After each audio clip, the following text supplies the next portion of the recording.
तो बच्चों इस वीडियो के अंदर हम करेंगे क्लास 10th के चैप्टर नंबर 10 सर्कल्स का एग्जाम्पल नंबर 1। तो एग्जाम्पल 1 में हमें दिया है prove that in two concentric circles the chord of the larger circle which touches the smaller circle is bisected at the point of contact. मतलब दो circle दे रखे हैं हमें और दोनों कॉन्सेंट्रिक सर्कल्स हैं। कॉन्सेंट्रिक मतलब दोनों सर्कल्स का जो सेंटर है वो सेम है। इसी सेंटर से ये छोटा वाला सर्कल बनाया गया और इसी से ये बड़ा वाला सर्कल बनाया गया है। जैसे मान लीजिए इस पॉइंट का नाम क्या दे दिया, ओ। ये दोनों ही सर्कल्स का सेंटर है। उसके बाद इसने कहा है कि हमें प्रूव करना है कि एक कॉर्ड है जो कि बड़े वाले सर्कल की है। तो कॉर्ड कैसी होती है ये चीज तो आपको पता ही होगी। जैसे कोई सर्कल दे रखा होता है तो उस सर्कल में ऐसे करके जो बनती है, एक पॉइंट ये वाला और एक पॉइंट ये वाला, इन दोनों को ज्वाइन करके जो ये लाइन बन रही है ये क्या कहलाती है, इसकी कॉर्ड कहलाती है। अगर ये बाहर निकल के जाती है तो फिर ये सीकेंट कहलाती है। ठीक है, ये चीज़ तो हम पढ़ चुके हैं। और ये कॉर्ड जब ऊपर जाती रहती है तो एक टाइम पर जब ये सेंटर से गुजरती है तो इसी को ही हम डायमीटर कह देते हैं। कॉर्ड ऐसे करके भी बन सकती है, ऐसे ही बन सकती है। ये चीज़ें आपने पढ़ रखी हैं। तो इसने कहा है कि अगर मान लीजिए एक बड़े सर्कल की कॉर्ड हो और वो टच कर रही हो छोटे सर्कल को, टच कर रही होगी छोटे सर्कल को, मतलब कि छोटे वाले सर्कल की टेंजेंट हो जाएगी। क्योंकि जो टच करने वाली लाइन होती है उसको हम क्या कहते हैं, टेंजेंट कहते हैं। ये इसको एक पॉइंट पर टच कर रही है। अब ये कह रहा है कि ये जो कॉर्ड है, बड़े सर्कल की कॉर्ड और छोटे सर्कल की टेंजेंट, ये बाइसेक्ट हो रही होगी जहां पर पॉइंट ऑफ कॉन्टैक्ट होगा। जैसे मान लीजिए पॉइंट ऑफ कॉन्टैक्ट है जिसका नाम हमने क्या दे दिया, पी। तो अगर मान लीजिए मैंने यहां से इस ओ को पी से ज्वाइन कर दिया, तो आपने अभी पीछे मैंने कई सारे क्वेश्चंस आपको कराए हैं, उसमें मैंने आपको बताया है कि जब भी radius point of contact tangent का ये दोनों मिलते हैं तो वहां पर कितने डिग्री का एंगल बनाते हैं, 90 डिग्री का। टेंजेंट और रेडियस के बीच में 90 डिग्री का एंगल बनता है। यही हमारी थ्योरम 10.1 थी। अब हमें क्या करना है, जैसे मान लीजिए ये जो कॉर्ड है जिसको हम टेंजेंट भी कह रहे हैं, ये बाइसेक्ट हो रही होगी, मतलब यहां से यहां तक का हिस्सा ए पी और ये वाला पी बी, ये दोनों के दोनों हमें इक्वल लेकर आने हैं। ए बी बड़े वाले सर्कल की कॉर्ड है और छोटे वाले सर्कल की क्या है, टेंजेंट है। तो उसके लिए आप क्या काम करोगे, इसमें दो ट्राइंगल ज्वाइन कर लेंगे हम, ओ ए को ज्वाइन कर देंगे और ओ बी को, और फिर दोनों ट्राइंगल्स को कॉन्ग्रुएंट कर देंगे, वहां से ए पी और पी बी इक्वल आ जाएंगे। तो पहले आप लिखोगे क्या चीज इसमें गिवन है और क्या चीज हमें प्रूव करनी है। ठीक है, तो ये हमने गिवन लिख दिया यहाँ पर कि ए बी क्या है, ए बी है कॉर्ड बड़े वाले सर्कल की जो कि टच कर रही है छोटे वाले सर्कल को। और हमें प्रूव क्या करना है, ए पी किसके इक्वल है, पी बी के इक्वल। आप चाहो तो बस यही चीज लिख सकते हो, ये लाइन लिखने की जरूरत नहीं है। अब देखते हैं इसका हम प्रूफ। तो प्रूफ में सबसे पहले हम लिखेंगे कि ए बी जो थी वो छोटे वाले सर्कल के लिए क्या है, टेंजेंट। तो हम लिखेंगे यहाँ पर कि A B is the tangent to the smaller circle. छोटे वाले सर्कल को टच कर रही है, टच करने वाली लाइन को हम क्या कहते हैं, टेंजेंट कहते हैं।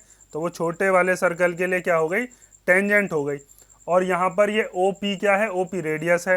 तो यहाँ पर आप लिख सकते हो कि O P is perpendicular to A B, क्योंकि ये टेंजेंट है, ये रेडियस है और दोनों के बीच में क्या होता है, 90 डिग्री का एंगल। थ्योरम 10.1 में हम ये चीज कर चुके हैं। इसके आगे इसकी थ्योरम लिखकर दिखाएंगे कि tangent is perpendicular to the radius through point of contact, radius through point of contact. ठीक है, तो इसका मतलब ये यहाँ पर 90 डिग्री का एंगल होगा और जब इधर 90 का होगा तो इधर भी 90 का होगा। परपेंडिकुलर दोनों तरफ 90 डिग्री का एंगल बनाता है। तो देयरफॉर हम चीज लिख सकते हैं कि ओ पी ए और ओ पी बी दोनों के दोनों एंगल कितने के होंगे, 90 डिग्री के। ओ पी बी और ओ पी ए दोनों के दोनों एंगल कितने होंगे, 90 डिग्री के। ठीक है, ये चीज आप समझ गए। अब हम क्या काम करते हैं, यहाँ पर दो ट्राइंगल्स हम ड्रॉ करते हैं। उसके लिए ओ ए को और ओ बी को, इनको दोनों को ज्वाइन कर लो। तो यहां से हमने ये वाली लाइन ज्वाइन कर ली ओ ए और ये वाली लाइन ज्वाइन कर दी ओ बी। और इन दोनों ट्राइंगल्स को अब क्या कर देंगे, कॉन्ग्रुएंट। और वहां से हम सी पी सी टी से लिख देंगे कि ए पी किसके इक्वल है, पी बी। क्योंकि अगर दो ट्राइंगल कॉन्ग्रुएंट होते हैं तो उनके कॉरस्पॉन्डिंग पार्ट्स भी इक्वल होते हैं। तो हम कौन कौन से ट्राइंगल लेने वाले हैं अब, तो यहां पर लिखोगे नाउ इन ट्राइंगल, एक ट्राइंगल ये वाला है जिसका नाम है A O P, A O P and दूसरा वाला ट्राइंगल क्या है, BOP। इसके बाद का इधर देखो, इसके बाद हम लिखते हैं पहली चीज, हमें क्या क्या चीज इक्वल दे रखी है और क्या क्या चीज हम इक्वल निकाल सकते हैं।